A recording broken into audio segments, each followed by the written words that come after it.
Hi, welcome to Bad Movie Reviews.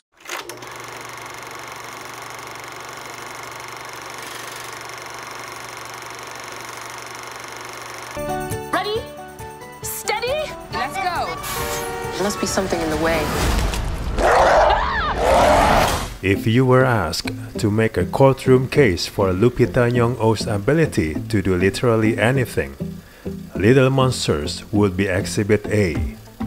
Co-starring as a patient and cheerful kindergarten teacher whose class field trip is interrupted by an inconvenient zombie uprising.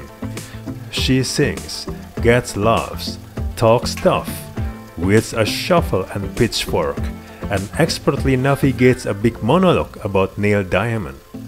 She is so good, in fact, that the pleasure of her performance makes Little Monsters worth seeing, but just barely.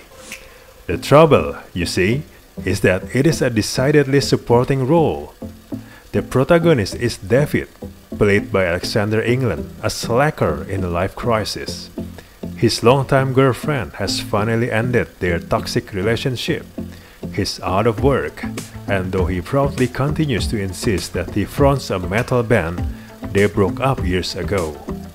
He's crashing on his sister's couch and quickly wearing out his welcome.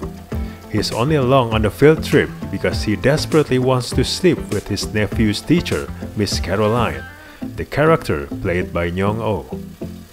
Soon enough, he finds himself having a perfectly miserable time at Pleasant Valley Farm, situated right next door to a US Army training facility that it seems houses zombies. And then said zombies get out, old school, Romero-style undead, plodding through the countryside, ready to feast on farm workers and little children. The chaperones board themselves up in the gift shop, along with the obnoxious kids show host, who lets them all see the monster behind the mask. So what we have here is a reasonably clever premise for a Night of the Living Dead update, but unfortunately, Little Monsters never pushes past that premise. Writer and director Abby Forsythe has about 3 comic notions, and he just keeps circulating them, spinning the picture's wheels until its 90 or so minutes have passed. Forsythe also asks of his audience a considerable amount of patience for David, as it's a big ask because he's a real shit. England does his best with the role, but it's kind of hopeless. Yet another stoner whom we're intended to cheer for, as he inexplicably gains the affection of a beautiful, intelligent woman. It's supposed to be a big payoff, when in the end, our hero has somehow mustered up the energy to be a decent human being. But really, who cares? The kid show host similarly smashes up against the limitations of the writing. His one-joke character comes off as little more than smoochy cosplay, which leaves us with Nyong'o admirably game. But is this really the best role available to a recent Oscar winner?